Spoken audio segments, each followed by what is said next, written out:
Ariel, can you hear me? But I can't hear you. Hold on. Good morning. Good morning. Good morning. How are you? I'm good. What's going on with you? Nothing much. What about you? Just I got my parents that just came over yesterday, so I got some babysitting help. Oh, So yes. That's exciting, huh? A little I'm free pumped. time.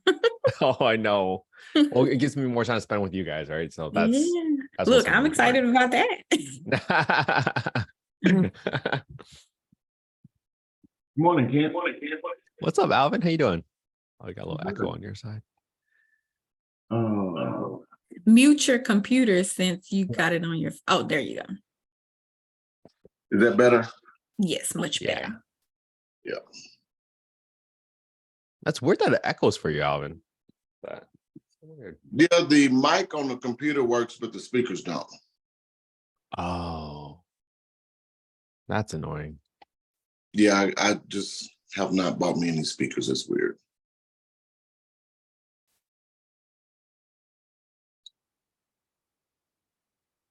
I need to change my view.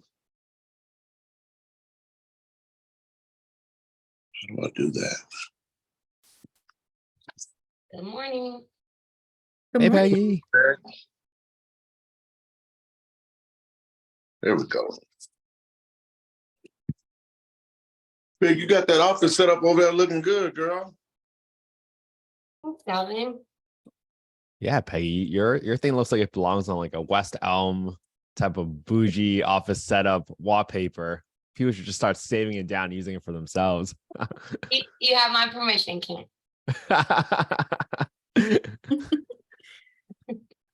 Hey, good morning, Sadiq. Dogs and all. Good morning. How y'all doing? We're doing good today. Good morning. Yeah, I mean, I can see you got a whole crew on meetings again. Yeah, man, it's not just me. Everyone's got the dream team on. How are you doing, Sadiq? Good, good, good. You got a whole squad. I wasn't ready for this, but we'll do it. It happened. This is how we show up. I see that. Yes, sir. Well, why don't y'all introduce yourselves? Ariel, I guess you top left. Well, hello. My name is Ariel. I mean, what do I need to say more? You can say what you do. Um, You manage our construction company. She handles our education company. I was gonna say, where do you start? Yeah. And Kent, he is he's one of our business development. He's head of our business development team. Yeah. So he's very instrumental in helping us get the word out about affordable housing and developing relationships with investors and things like that. So very crucial to what we're doing. And Peggy is our VP of Hope Housing. So when we put all these deals together and turn our back to them, she's the one that keeps them on the track and works with the management companies and et cetera to make sure that everything stays in compliance. Got it. And Well, this is the tip of the spear right here. oh, so there's more. Yeah. Okay. Okay. Well, I will go second. My name is Sadik Tahiru. I am a fix and flipper. I live in Minneapolis, Minnesota. Don't ask me why I'm here in one of the coldest states. I somehow landed here and made it home. I am originally actually from Togo, West Africa. Been living in the United States for 12 years now. I fell in love with the real estate 4 years ago and, been flipping houses, new construction, stuff like that. But recently I joined Vina Jetty, multifamily Facebook community, and started looking into multifamily. because one of the things I like is to build from ground up. I like when I'm in there and looking at house changing from, the reason why I'm in a fix and flip. It's that I like the whole process. And talking to Vina, who's a good buddy of mine, she's like, "Oh, I know who you want to talk to." I'm like, she's like, "You want to talk to Alvin?" I'm like, "Okay, all right." So went on Instagram, reach out to the big OG, and then here we are. Say, "Hey, here's the opportunity I have. Looking into it, a new development. How do I do this? I don't know anything. This is new to me.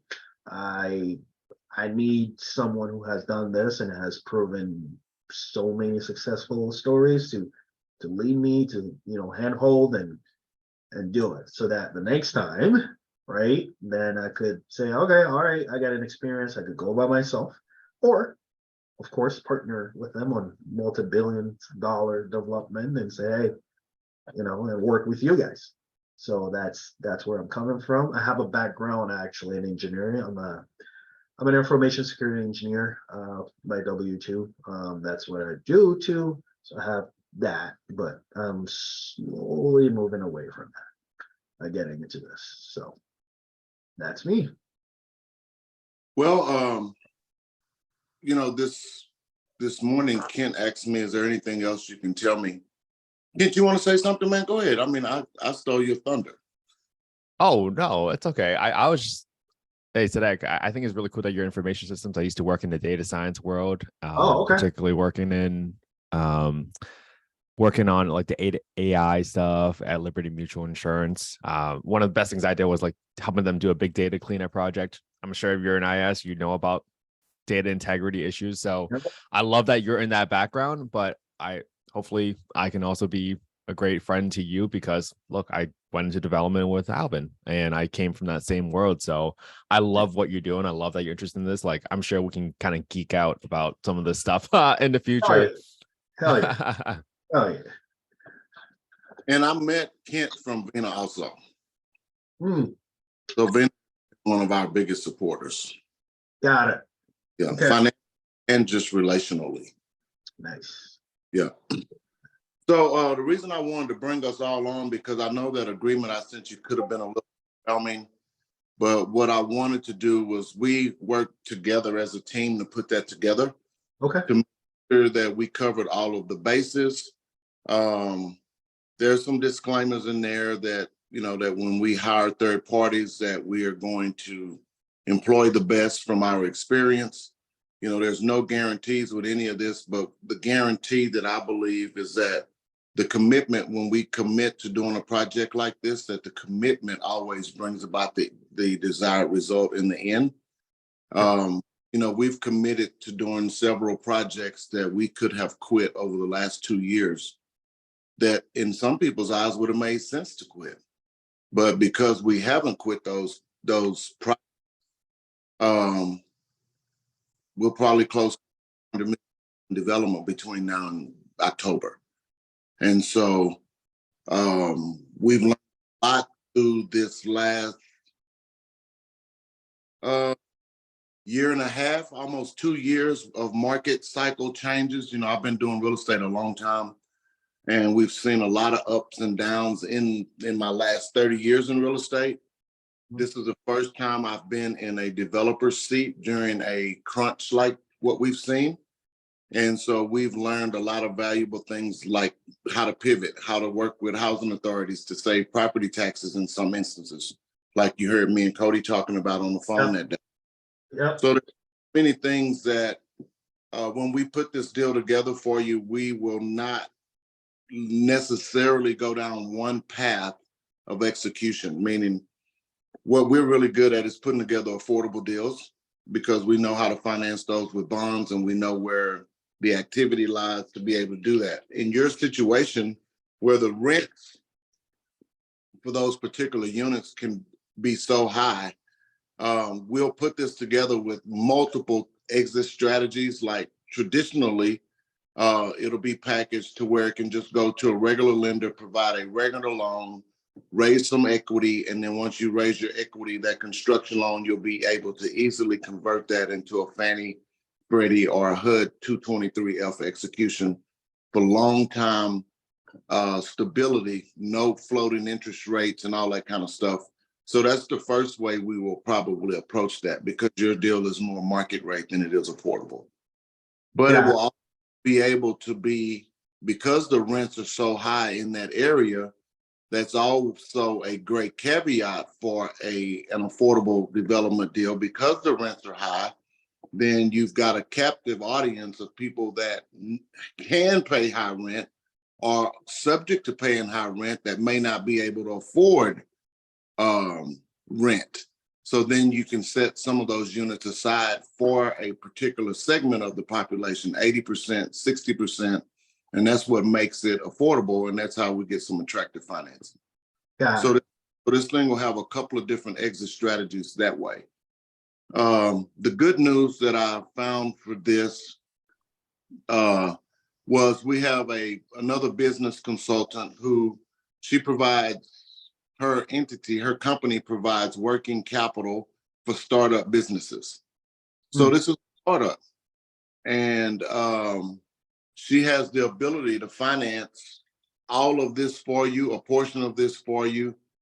I don't know the terms of that, but my thought was if you were able to finance this deal, call it on a 36 to 60 month term, you'll actually have a lower payment on a monthly basis over a 60-month term, but this thing gets fully baked in 6 to 12 months. And when you refinance this, that debt was used to put this deal together. You just immediately pay that off with the first capitalization. So whether we take the land and go buy it and get a loan, and then so the thought process is to go ahead and get all the entitlements in place, work with engineers, architects, and everything to get your footprint laid out, go to the city, give them the site plan, get that approved by them. Now your entitlements are in place for 50 plus units, right? Yeah. So now 50 plus units is worth $40,000 a key. So you've got a couple of $1 million in value there. You paid $500,000 for the dirt. So now you've got enough room in there to go. And if you wanted to take out a loan to just purchase the land and get the entitlements done, you've got enough room to do that. Or if you say, no, this land will stay here and we can go ahead and bring all of the construction into place at one time, which is the most advantageous way to do it. It just depends on the bandwidth for you. You know, you got some guys that said, man, you put together a good deal, we can get the money for it. So that may be at the point where we bring them in to get your land bought, or we bring them in just to get your blueprint and engineering and stuff done. And from there, sorry, my phone was ringing. And then from there, we've got several options to do this. So several ways we can attack this. Got it. So my first question, if you allow me to, Yes. You give me two options here. And also, and thank you for that, because one of the things, I mean, yes, it is a startup. I've never done this. When I saw the cost and I'm like, how am I getting this money again? I mean, as an investor, you don't have that amount sitting on the bank account somewhere, because money is moving every time, and you are, in projects. So that it's a savior. Now we have to look at the terms of this company that you mentioned, when it comes to debt, like how much is the monthly payment if they come out for and say, okay, yeah, we'll take on this, we'll do that. Because at the end of the day too, which I believe you don't have yet, right, for how they're going to structure that payment and how much they're willing to lend out. What I'll do is I can send you a Google link for, her name is Eleanor. I can send you a link and let you talk to her personally. Okay. What she tell me, with a 680 credit score, they can go up to about $250,000 on these lines of credit for a startup. Okay. Not near what we'll need for this. So you may even be able to get enough to cover your monthly payments. Got it. So my question on that is that, okay, yes, I do have a partner, and I'll probably bring him on this when it comes to credit sponsor. He's in the 800 plus, right? And on some of the deal new construction that I do, the higher the credit, the better the terms that you get. Absolutely. all that here. So if I can bring this person onto the table and have them be sponsored, because we already have an LLC together, we work already together. And Yep. instead of me going and personally having in the entity name, right? Yep. Because we're both part of the entity. I felt like that would be much better. Wouldn't you think so? Or I mean, I do. And she was going to structure it as a business loan anyway. So if you didn't already have that guy, if you didn't already have an LLC and you just walked in the door and said, hey, I've got a 680 credit score, she would help you set up a business really quickly, so establish an LLC, and then take out that loan in that business name with you as the person behind it. Since you already have that guy, that's absolutely a great way to approach that. Okay. His score is high enough to where you guys can get a great rate. You can push it out 50, 60 months so that the payment is small. That's small, right? This thing up in 8 to 12 months, and then you got a deal that you can take and refi that in with your purchase and pay it all off. That would be great. Yeah. That's a great plan right there. Okay. Yeah. Done. I will forward you Eleanor's her Calendly link. Okay. Go on there and schedule your time. Put in the notes that I had you call her. She's going to be expecting your call. I told her on, what's today? Today's Thursday. I think I told her Monday or Tuesday that I will be having you give her a call. Awesome. So- Yeah. I could definitely do that. And by the way, too, Alvin, there is another because here's the thing that I'm thinking about. You told me to go on the contract. We're working on it right now, so we're still in the minutiae of putting this thing on the contract.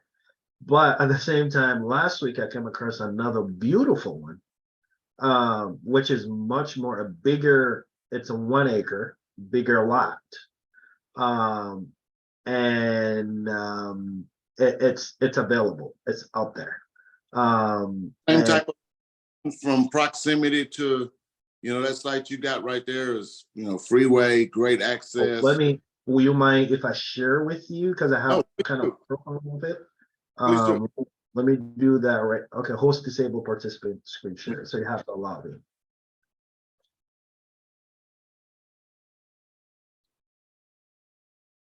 Okay, you got it. I think.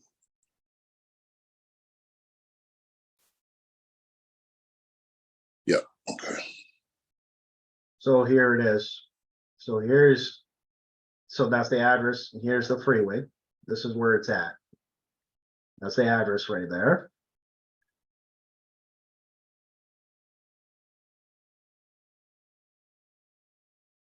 So there's a light rail stop that is coming. Oh, man. Stop. Was that? I said it looks like a perfect spot. And it's in Yeah. Yeah. Yeah. And the area shopping include Hy-Vee, Cub Food, Walgreens, CVS. Nearby dining includes those. Easy access to Minneapolis, which is downtown. Boatno Boulevard, the western suburb of Highway 100. So here it is. And that's the light rail, the Metro Blue Line extension. They're actually building this right now. Man, you got a transit-oriented development. You may even have some local soft dollars for a development along that line. And this is the Target Field Station. This is our biggest baseball stadium right here downtown. And you have all this. Here's all the things that are around.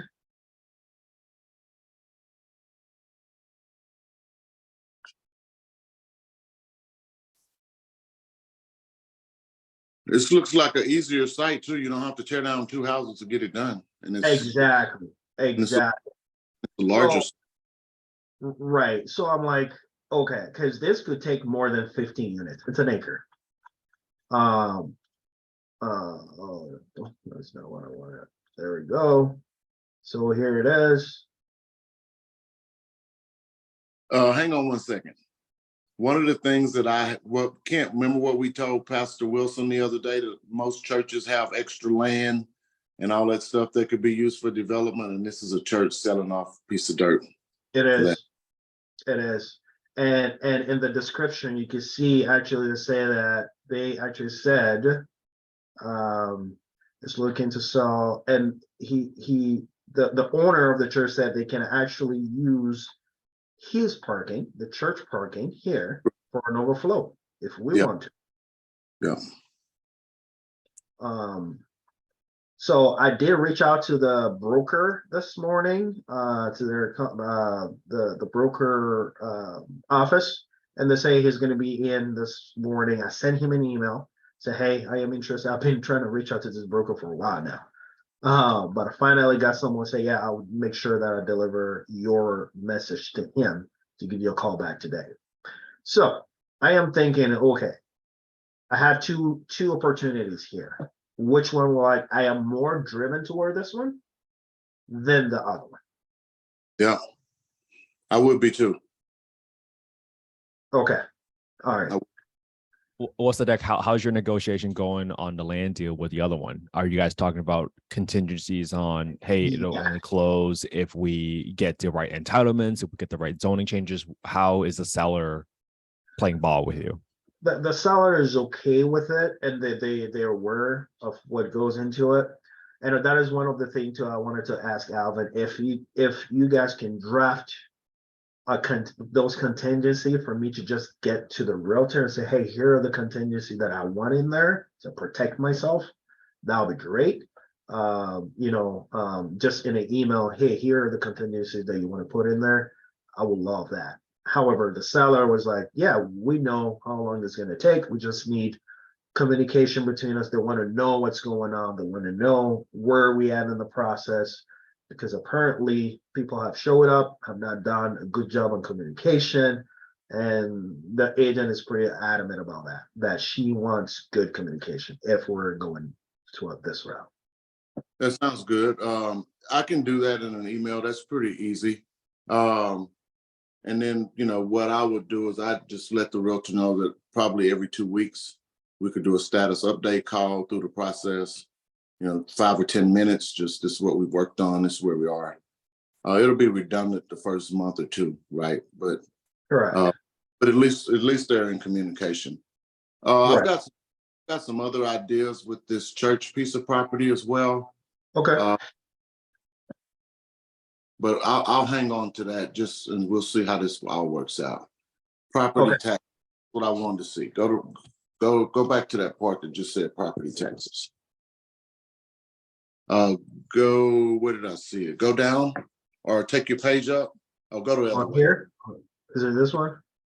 It was on, I had just seen it. Go take your page right there. Property taxes, land assessment. The reason that is because it's owned by a nonprofit and a church.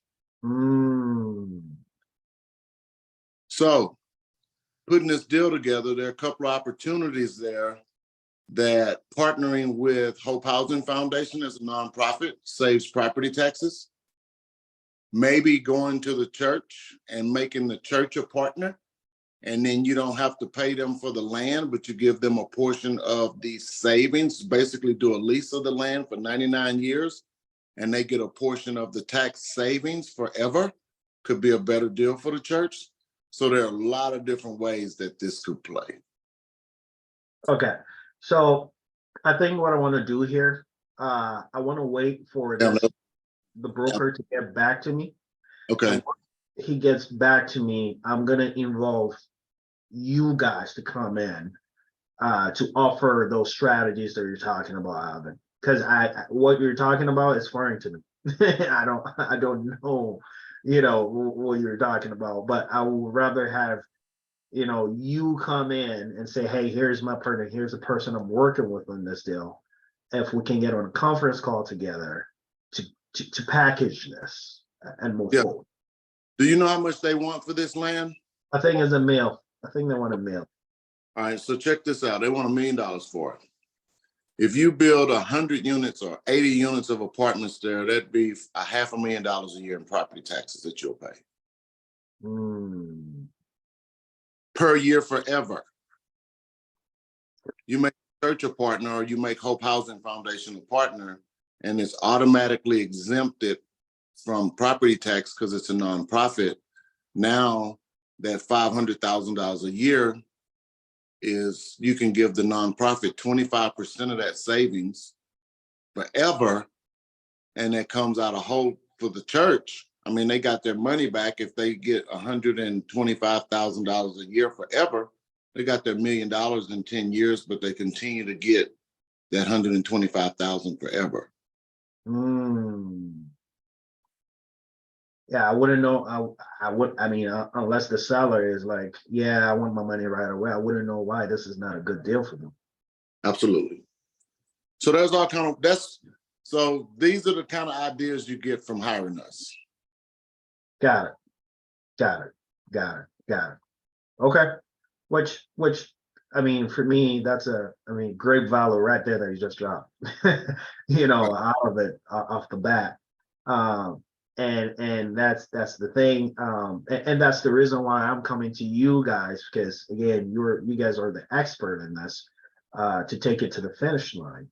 And for me, it's to build a relationship with you guys where, it's not just one. I mean, I want to do more. Right. I want to be in a position where, like I said, I want to do more and be a partner of you, Alvin, in this market, because you're in Texas, I'm in the Midwest, and I'm sure you already have people already in the Midwest, but I want to own this market with you. So if I'm coming across those opportunities, I want to make sure that I have someone solid in my network that could come and do those projects with you. Well, we appreciate it. That's why the four of us are on here. We're all partners together in this work. We're super excited about this. Is how we gonna get to 20,000 units. When we get you 100, when we get you another 150, when we get you 200. So and when you tell your friends what we did for you, and then they come and they go get their deal done. That's how we gonna get 20,000. Got it. Makes sense. Makes sense to me. All right. So to Elle's Calendly card, go ahead and book you an appointment with her. Sometime this evening or before in the morning, I'll get you an email with some of those contingencies that we use. okay. And we typically have our attorney, Nick McGrew, do our purchase contract. Okay. Peggy, what's those contracts usually run? $1,500, $2,000 or something like that by the time he gets it back and forth? Yeah, about 2,000. Best 2,000 we ever spent, static, because we build in our contingencies. The lawyers put in the legalese. But that'll probably be, and so in lieu of earnest money, 5,000, 10,000, we do things like this, get the sellers comfortable with the process of you not putting up a lot of earnest money because of all the work that you're going to put into this. Mm-hmm. And it's just all part of our strategy of using as less cash on the front end of this to get to the bag as we can. Got it. So again, now that you say you're more interested in this one, should we just wait to, because now we have two. Should I just wait to get a call back from this guy and we all together come on a conversation on how we want it to be structured, presented? If this is a better track for sure. And so if you think we'll hear back from this guy by Monday, then I would say absolutely. That'll give you an opportunity to make your conference call with Elle and get on her calendar as well. And then we can kind of simultaneously work all of this out.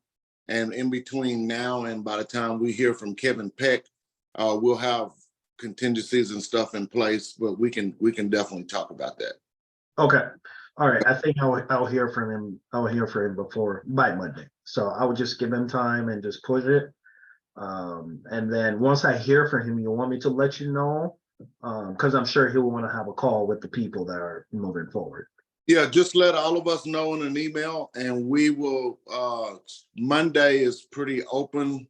I think Kent and I have a couple of calls on Monday, but yeah, we can make it work. Okay, sounds good. All right. Kent, y'all got anything for Saturday? No, sir. We're excited. Definitely. Let's make it work. So Looking Let's do forward it. to work with y'all. And I can't, yeah, we could geek. I'll give you my email. Anytime you want to geek, no problem. And also you can reach me. Alvin has my number. Please text me, call me. I'm available. If you have any question at all, definitely. And looking forward to work with you guys. Yes, that maybe one more question. I'll have your email, but put your phone number in the chat real quick. If Yeah, you I'm don't gonna mind. do that right now. Yeah, go ahead, Ken. No, Static. I was gonna say, what has been your experience getting like permitting and approvals, and have you worked with engineers that already have relationships with the local cities? I would just want to make sure I ask that question just to understand your That's a good- relationship base. That's a good question. Now, I'm the one that we're looking at with the Excelsior one, where the rents are high. That one, I have already an architect that was working on it and has already established a relationship with the city. Okay. So they know that I'm coming. So I've had him be in the front, and he's Okay. been getting feedback. Hey, this is where we at. This is what we're doing, and all that. Now, on this new one, what I usually do is that when I'm going into those deals, I usually ask the broker to represent me so that they're in both sides of the commission, right? In the Mhm. deal. And I feel like when I tell them that, they feel more compelled and more excited to Oh, yeah. move things quicker on the line, right? So that's what I'm using the same strategy for this guy. I haven't talked to him yet, but that's what I'm going to tell him. I'm going to be like, hey, I want you to be our rep on this. I've heard sometimes people like, no, I can't do this because per my contract with the seller, I'm not supposed to represent the buyer. Okay, fine. Then I'll have to go look for someone else. But that's how I kind of established a relationship, because I feel like they know more around that city, that neighborhood than I do. And they might know more people too in the city. So that's how I do it. All right, awesome. That's good to know. And then obviously, when a seller decides to sell to us, like it's just really based on credibility and reputation. So if you need us to get on a call with a seller, with the broker, then it's like the nuggets that Alvin drops is just mind blowing sometimes. And they'll be like, okay, these guys know what they're talking about. And then Yeah. hopefully they'll forego the EMD and all that stuff. They won't forego completely, but you know what I'm saying. All right, awesome. So I'm putting my phone number in here for y'all. There we go.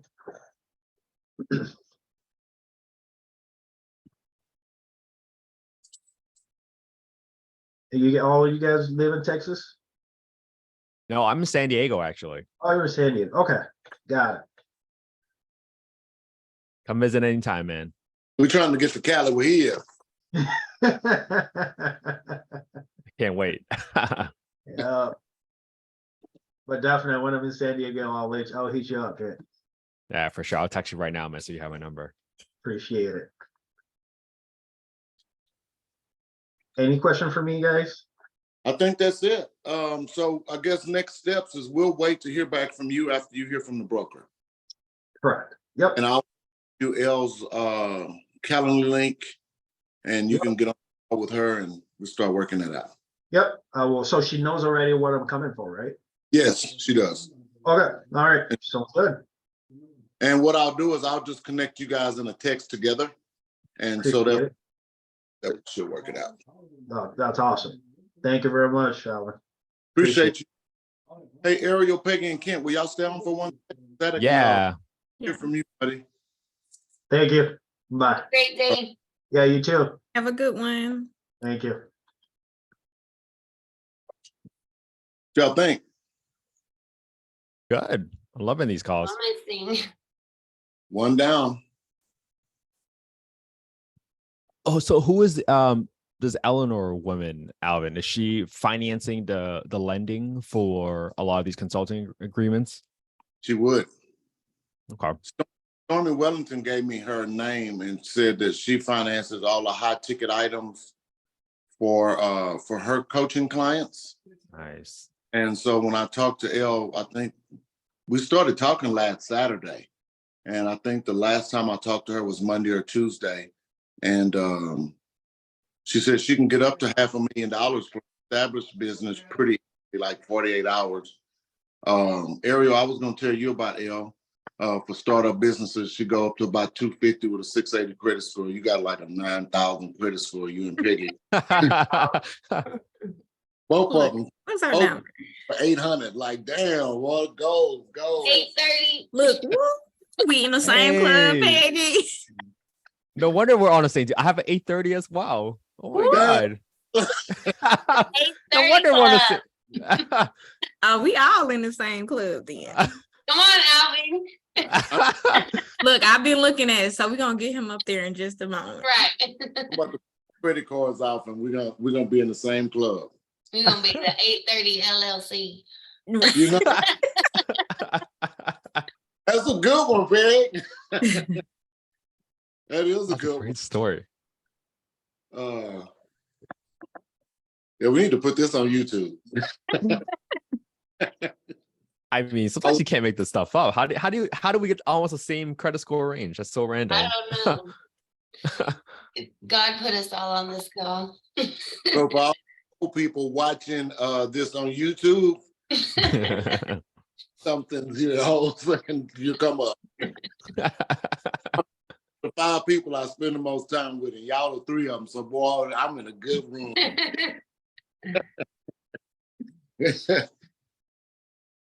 You know, you Well- got co-signers. Well, let me stop recording since I'm gonna put this on YouTube.